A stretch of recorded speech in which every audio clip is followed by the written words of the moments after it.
નમસ્તે વિદ્યાર્થી મિત્રો, કેમ છો? મજામાં ને? હું આશુતોષ વિદ્યાલયમાં ઓનલાઈન ચાલતા લેક્ચરમાં આપનું હાર્દિક સ્વાગત કરું છું. આજે આપણે ધોરણ 2 વિષય કલ્લોલ એમાં છે એકમ 4. એકમનું નામ શું છે? જંગલ બુક. આપણે ગયા લેક્ચરમાં ભાગ 1 છે એ ભણી ગયા. હવે આપણે આજે ભાગ 2 છે એના વિશે અભ્યાસ કરવાનો છે. તો આમાં શું કીધું છે? ઓળખો. તો ચિત્ર આપેલું છે જેમાં તમારે ઓળખવાનું છે કે આ પ્રાણીમાં કયું અંગ કોનું છે. હવે આ તમને જે ચિત્ર આપેલું છે એમાં કયું શરીર કોનું છે, કયા પ્રાણીનું છે એ તમારે ઓળખતા શીખવાનું છે. તો હવે તમને આમાં જુઓ, તમે મોઢું છે એ કયા પ્રાણીનું છે? બકરીનું છે. પછી કાન છે એ સિંહના છે. પૂંછડી છે એ કૂતરાની છે. પછી ગરદન, ડોક, પછી આ ચટ્ટાપટ્ટાવાળું શરીર, પાછળના 2 પગ એ ઝીબ્રાના છે. પછી આગળના જે 2 પગ છે એ કયા પ્રાણીના હશે? તો તમે આગળના જે 2 પગ છે એમાં તમે નહોર જે નખ છે એ તમે જોઈ શકો છો કે આ વાઘ છે એના પગ હશે. તો તમારે આમાં કયા પ્રાણીનું કયું અંગ છે એ ઓળખતા શીખવાનું છે. હવે આપણે આ ચિત્રમાં જોયું કે કયા પ્રાણીનું શરીર કયું છે. તો એના આધારે આપણે પ્રશ્નોના જવાબ લખવાના છે. આગળ જોઈએ તો ચિત્ર જોઈને લખો. પહેલું છે મોઢું ખાલી જગ્યાનું છે. આપણે આગળ જોયું ચિત્રમાં કે મોઢું કયા પ્રાણીનું છે? બકરી. તો લખો મોઢું બકરીનું છે. બીજું છે કાન ખાલી જગ્યાના છે. કાન કયા પ્રાણીના છે? સિંહના. ત્રીજું છે પૂંછડી ખાલી જગ્યાની છે. તો કૂતરાની. ચોથું આપણે આખું વાક્ય જાતે લખવાનું છે. તો પગ અને ગરદન. પગ અને ગરદન ઝીબ્રાની છે. પાંચમું આગળના પગ વાઘના છે. આગળના પગ વાઘના છે. છઠ્ઠું આ પ્રાણીનું નામ ખાલી જગ્યા હોય તો મજા આવે. હવે આ પ્રાણીનું નામ શું હોય તો મજા આવે? તો પાઠનું નામ શું છે? જંગલ બુક. તો આ પ્રાણીનું નામ જંગલ બુક હોય તો મજા આવે. તો લખો એમાં જંગલ બુક. હવે આગળ જોઈએ. ચાલો ગાઈએ ગીતડું. આપણે આગળ અભ્યાસ કર્યો એમાં આ ગીત છે એ ગાયું હતું. હવે ફરી વખત એ ગીત છે યાદ કરવાનું છે. શું છે ગીતનું નામ? આપણે ગાઈએ. ભાગો રે ભાઈ ભાગો, દટ્ટણ આવ્યું પટ્ટણ આવ્યું, ઊંચેથી આભ પડ્યું, પીઠ મારી ભાંગી નાખી. ભાગો રે ભાઈ ભાગો, અચ્ચર આવે કચ્ચર આવે, મોટા મોટા મચ્છર આવે, હિંચકા ખાવ તો ચક્કર આવે, પહાડમાંથી પથ્થર આવે, સસલાઓનું લશ્કર આવે, અચ્ચર આવે કચ્ચર આવે. તો આ ગીત છે એ યાદ રાખવાનું છે, ભૂલી જવાનું નથી. હવે આપણે આગળ એક સરસ મજાની વાર્તા છે એ સાંભળીએ. સાંભળવી છે ને બાળમિત્રો તમારે બધાને? તો હું તમને એક વાર્તા કહું છું, એના આધારે પછી તમારે પ્રશ્નોના જવાબ આપવાના છે. એટલે હું જે વાર્તા કહું છું એ તમારે ધ્યાનથી સાંભળવાની છે. વાર્તાનું નામ શું છે? સિંહ સાહેબની પૂંછ. શું નામ છે? સિંહ સાહેબની પૂંછ. તો શું કીધું છે વાર્તામાં? એક મોટું જંગલ હતું. જંગલનો રાજા સિંહ હતો. જાતે શિકાર કરે, ભરપેટ જમે અને બાકી વધ્યું હોય એ એક શિયાળને ખાય. જુઓ શું કીધું છે?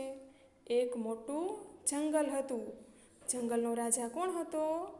સિંહ હતો. એ સિંહ છે એ જાતે શિકાર કરે અને પોતે ભરપેટ છે એ જમી લે અને જે બાકીનું વધે એ કોને આપે? શિયાળને. શિયાળને પણ મજા આવી ગઈ. કશું કરવાનું નહીં તો પણ જમવાનું મળી જાય. પછી હવે રહેતા રહેતા છે જે દિવસો પસાર થતા ગયા એમ સિંહ છે એ ઘરડો થઈ ગયો. હવે જાતે શિકાર કરીને ખાવા જેટલી શક્તિ જ ન હતી. હવે સિંહમાં છે એ પોતે જાતે શિકાર કરીને ખાય એવી એનામાં શક્તિ રહી હતી નહીં, કારણ કે એ ઘરડો થઈ ગયો હતો, વૃદ્ધ થઈ ગયો હતો. એટલા માટે સિંહ અને શિયાળ 3-4 દિવસથી ભૂખ્યા હતા. હવે 3-4 દિવસ થઈ ગયા ત્યાં સુધી સિંહ અને શિયાળ બંને ભૂખ્યા હતા. શું કામ? તો સિંહભાઈ છે એ કેવા થઈ ગયા હતા? ઘરડા થઈ ગયા હતા. એટલે એનાથી શિકાર થાય એમ ન હતો. એટલે 4 દિવસથી બંને ભૂખ્યા જ રહ્યા. એક દિવસ શિયાળે જોયું કે દૂરથી એક સસલો આવતો હતો. શિયાળે સિંહને સમજાવ્યું કે તમે થોડીક વાર મરવાનું નાટક કરો તો સસલાનો શિકાર કરી શકાય એમ છે. શું કીધું? શિયાળે સિંહને કીધું કે તમે મરવાનું નાટક કરો એટલે સામેથી સસલું આવે છે જેનો શિકાર છે એ તમે કરી શકો. શિયાળની વાત માનીને સિંહ હાલ્યા ચાલ્યા વગર પડી ગયો. સિંહે શું કર્યું? ત્યાંને ત્યાં પડી જ ગયો. શિયાળ તો ખોટું ખોટું રોતું જાય અને સિંહ પર સૂકા પાંદડા નાખતું જાય. હવે સિંહે છે એ સસલાને જોઈ અને મરવાનું નાટક કર્યું. એટલે શિયાળ શું કરે છે? સિંહ ઉપર સૂકા જે પાંદડા છે એ નાખે છે. અને સસલાએ આવીને પૂછ્યું, આ શું કરો છો શિયાળભાઈ? દેખાતું નથી? સિંહ રાજા મરી ગયા છે. શિયાળ શું કહે છે કે તમને દેખાતું નથી સસલાભાઈ? સિંહ રાજા તો મરી ગયા છે. તું પણ અહીં આવ અને રાજાજીને દાટવામાં મને મદદ કર. શું કહે છે શિયાળ? સસલાને કહે છે કે તું પણ અહીંયા આવ અને આ રાજા જે છે સિંહ એને તું દાટવામાં મદદ કર. તું પણ મને એની ઉપર પાંદડા નખાવવામાં મદદ કર. સસલાને થયું કે મરેલા સિંહ માટે શિયાળભાઈ દુઃખી થાય એવા ન હતા. નક્કી કાંઈક ગરબડ લાગે છે. સસલાભાઈ સમજી ગયા કે નક્કી આમાં કાંઈક ગરબડ લાગે છે. સસલો થોડીવાર સુધી પડેલા સિંહને બરાબર જોતો રહ્યો અને શિયાળને કહ્યું, તમારી કાંઈક ભૂલ થાય છે. હવે સસલું છે એ સમજી ગયું. શિયાળને શું કહે છે કે તમારી આમાં કાંઈક ભૂલ થાય છે. સિંહ મરી જાય એટલે એનું ફક્ત શરીર અક્કડ થઈ જાય પણ પૂંછડી એની તો હલે જ. શું કહે છે કે સિંહ મરી જાય એટલે એનું ફક્ત શરીર છે એ અક્કડ થઈ જાય પણ એની પૂંછડી તો હલે જ. જુઓ, સિંહ રાજાની પૂંછડી તો જરાય હલતી નથી. ખોટું ખોટું સૂતેલા સિંહે આ વાત સાંભળી એટલે એણે તરત જ પૂંછડી હલાવી. શું કર્યું? સિંહે મરવાનું નાટક કર્યું એટલે એનું શરીર છે એ અક્કડ થઈ ગયું પણ પૂંછડી એ પણ અક્કડ થઈ ગઈ. એટલે શું કર્યું એણે? સસલાની વાત સાંભળીને એણે પૂંછડી હલાવી. સસલાને સાચી વાતની ખબર પડી કે તરત જ એ તો ત્યાંથી ભાગ્યો. સસલાને ખબર પડી ગઈ કે આ સિંહભાઈ છે એ તો નાટક કરે છે અને મારો શિકાર કરી લેશે એવી એને ખબર પડી ગઈ. એટલે જે સસલાભાઈ છે એ ત્યાંથી ભાગ્યા. સિંહ અને શિયાળ ફરીથી કોઈકને ફસાવવાની રાહ જોતા બેઠા રહ્યા. હવે સસલાભાઈ ત્યાંથી નીકળી ગયા. સસલાભાઈને ખબર પડી ગઈ કે હવે આ જે સિંહભાઈ છે એ મને મારી નાખશે, એટલા માટે હું ત્યાંથી ભાગી જાઉં. એટલે સસલાભાઈ ત્યાંથી ભાગી ગયા. એટલે સિંહ અને શિયાળ છે એ ફરીથી કોઈકને ફસાવવાની રાહ જોઈને બેઠા રહ્યા હતા. તો મજા આવીને બાળમિત્રો વાર્તા સાંભળવાની. તો હવે આપણે આના આધારે પ્રશ્નોના જવાબ લખવાના છે. હવે નીચે છે હા કે ના લખો. હવે તમારે આમાંથી હું જે વાક્ય વાંચું એમાં તમારે જે વાર્તામાં આવી ગયું હોય, સાચું હોય તો હા પાડવાની છે, ન આવ્યું હોય તો ના પાડવાની છે. તો ત્યાં તમારે હા અને ના એ લખવાનું છે. પહેલું છે શિયાળ જંગલનો રાજા છે. શિયાળ જંગલનો રાજા છે કે સિંહ જંગલનો રાજા છે? વાર્તામાં આગળ જોયું તો શિયાળ જંગલનો રાજા છે. ના, શિયાળ જંગલનો રાજા નથી. કોણ હતું? સિંહ હતો. પહેલામાં શું આવશે? ના લખવાનું છે. બીજું છે શિયાળ શિકાર કરીને ખાય છે. ના, શિયાળ છે એ શિકાર કરીને ખાતું નથી. કોણ ખાય છે? સિંહ છે એ શિકાર કરે છે. શિયાળ શિકાર કરતું નથી. તો બીજામાં પણ તમારે ના લખવાનું છે. ત્રીજું છે સિંહ અને શિયાળને બહુ જ ભૂખ લાગી હતી. સાચું. સિંહ કરડો થઈ ગયો. 4 દિવસથી સિંહ અને શિયાળ છે એ બહુ ભૂખ્યા હતા. તો આ વાક્ય ત્રીજું છે એમાં શું આવશે? હા. ચોથું છે શિયાળ સસલાને મળવા જાય છે. હા લખો. ચોથામાં આવશે હા. શિયાળ છે એ સસલાને મળવા જાય છે. પછીનું છે સિંહ ભૂખથી મરી ગયો તેથી શિયાળ ખૂબ રડે છે. શું કીધું છે? સિંહ છે એ ભૂખથી મરી ગયો તેથી શિયાળ ખૂબ રડે છે. ના. પાંચમામાં ના. છઠ્ઠું સસલો સિંહને જોઈને ભાગી જાય છે. હા. સાતમું શિયાળ સિંહની પૂંછડી હલાવે છે. હા. આઠમું સિંહ અને શિયાળ સસલાને ખાઈ જાય છે. ના. છેલ્લામાં શું આવશે? ના. સિંહ અને શિયાળ સસલાને ખાઈ જાય છે. ના, એ ખાઈ જતું નથી. હવે વાક્યો પૂરા કરીને બોલો. હવે આપણે આગળ વાર્તામાં જોયું. હવે તમને આમાં એના આધારે અધૂરા વાક્યો આપેલા છે એ તમારે પૂરા કરવાના છે. હું અહીંયાથી બોલું છું. તમે વાક્યો છે એ ખાલી જગ્યામાં લખજો. એક મોટું ખાલી જગ્યા હતું. શું હતું? જંગલ. ખાલી જગ્યામાં લખો જંગલ. એક મોટું જંગલ હતું. બીજું છે સિંહ બહુ જ ખાલી જગ્યા. પણ શું? વાર્તામાં આગળ જોયું. સિંહ બહુ જ ખાલી જગ્યામાં લખો ભૂખ્યો હતો. ત્રીજું શિયાળે જોયું કે દૂરથી ખાલી જગ્યા. હવે આપણે વાર્તામાં જોયું શિયાળે જોયું કે દૂરથી કયું પ્રાણી આવતું હતું? તો એક સસલો આવ્યો હતો. લખો એક સસલો આવ્યો હતો. આખું વાક્ય વાંચું છું, સાંભળો. શિયાળે જોયું કે દૂરથી એક સસલો આવ્યો હતો. છેલ્લું છે તમારી કંઈક ખાલી જગ્યા. શું લખવાનું? ભૂલ થાય છે. પછીનો પ્રશ્ન છે લખો. હવે આપણે લખવાનું છે આમાં વાર્તાના આધારે. પહેલું છે કોણ ઘરડું થઈ ગયું હતું? તો સિંહ.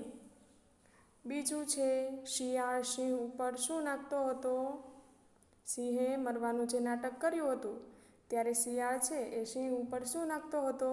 આગળ વાર્તામાં જોયું, સૂકા પાંદડા. ત્રીજું છે કોની વાત સાંભળી સિંહે પૂંછડી હલાવી? સસલાની. ચોથું, કોનામાં શક્તિ ન હતી? સિંહમાં. પાંચમું, નાટક કરવાનું કોણે કહ્યું? તો સિંહભાઈને નાટક કરવાનું કોણે કહ્યું હતું? સસલાએ. તો પાંચમામાં લખો સસલા. સસલાએ નહોતું કીધું. પાંચમામાં શું આવશે? શિયાળે. પાંચમામાં આવશે શિયાળે. છઠ્ઠું, સિંહ મર્યો નથી તેની ખબર કોને હતી? સિંહ મર્યો જ નથી એની ખબર માત્ર શિયાળને જ હતી. તો છઠ્ઠામાં લખો શિયાળ.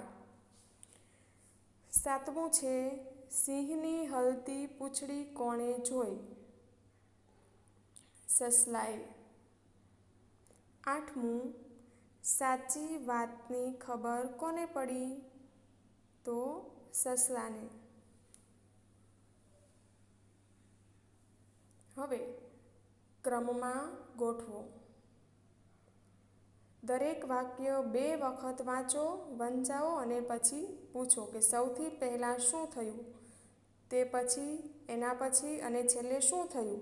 પછી આ બધા વાક્યો છે ક્રમમાં તમારે લખવાના છે. હવે શું કરવાનું છે? આમાં બધા વાક્યો છે તમારે ધ્યાનથી વાંચવાના છે. આપણે આગળ વાર્તા જોઈ એના આધારે આ વાક્યો છે એ કેવા આપેલા છે? આડાઅવળા છે.